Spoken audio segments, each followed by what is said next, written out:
មុនមួយយើងប្រើ sum product ក្នុងការរាប់ frequency របស់ item នីមួយៗឧបមាថាអ្នកទាំងអស់នេះមានទិន្នន័យដូច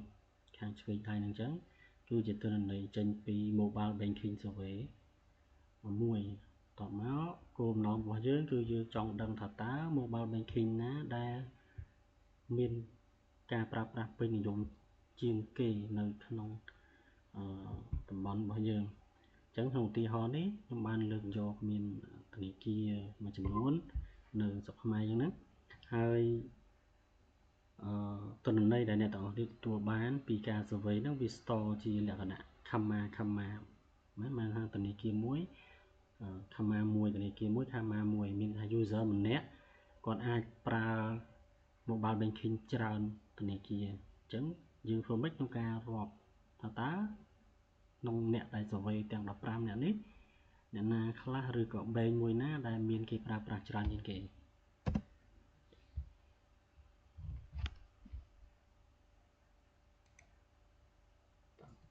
ចឹងទិន្នន័យនេះគឺជាទិន្នន័យចេញពី survey មក mobile banking គោលដៅយើងគឺយើងចង់ដឹងពី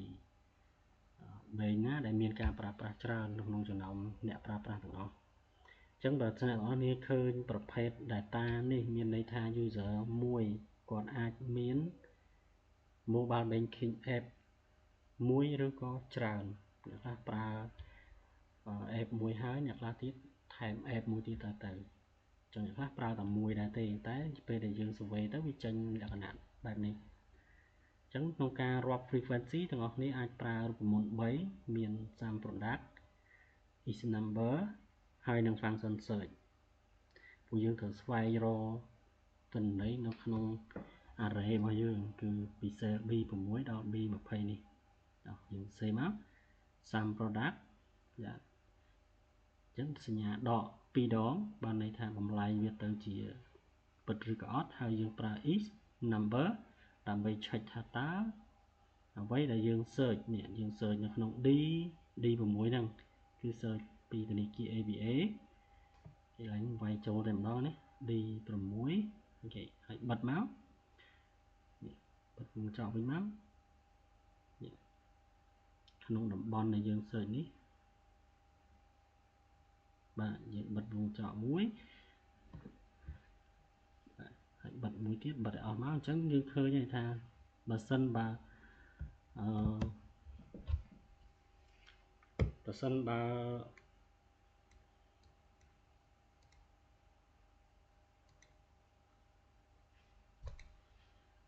ិនបើsearch នេះ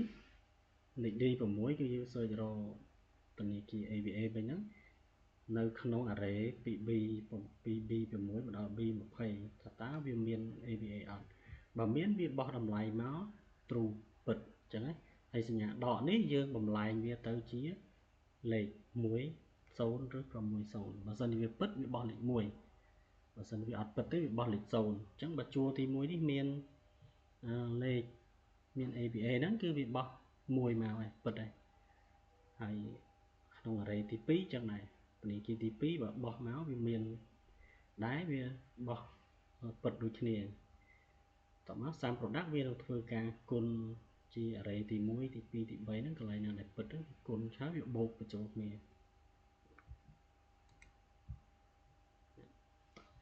អញ្ចឹងយើងរាប់មើលទៅគឺវាចម្លើយចេញមក10យើងរាប់មើល ABA ទី1អ្នកទី1ប្រើ ABA អ្នកទី2ក៏ប្រើហៅហាមកនេះអ្នកទី6នេះក៏ប្រើហើយយើងរាប់បន្តមកបាទដល់ខាងក្រោមគឺរហូតដល់អ្នកទី15ក៏គាត់មាន ABA bank app ប្រើដែរបាទឥឡូវយើងសាករោមម្ដងទៀតមើលអាឃ្លីដែរម្ដងណាយើងទៅសេដូចគ្នាអញ្ចឹងស្មើ sum product ហើយយើងដាក់សញ្ញាត្រេ2ដងតោះមកយើង check មើលជាលេខមែនឬក៏អត់ហើយលេខនៃអីនៃទិន្នន័យដែលយើងស្វែងរកយើងស្វែងរក D7 នេះនៅក្នុង array ខាងឆ្វេងរបស់យើងនេះបើសិនវារកឃើញវាបោះតម្លៃពិតមកហើយខ្ញុំបានជម្រាបអញ្ចឹងណាចាំយើង enter មកបាទគឺមាន5ថាវាស្វែងរកអាក្លេដាហ្នឹងឃើញ5ដងនៅក្នុង cell ដែលយើងបាន select អ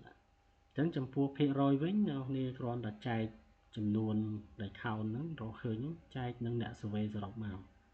វា10អញ្ចឹងយើង survey 5-10 នាក់យើងគិតមើលទៅយើងចែកវានឹង15ថេតែម្ដងណាបាទ15 enter មក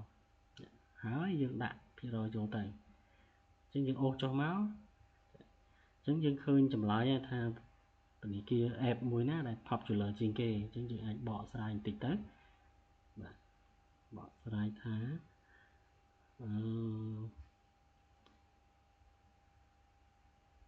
ជាង 67% ប៉ុណ្ណឹងមានក្បៀសនៅពីក្រោយទៀតណា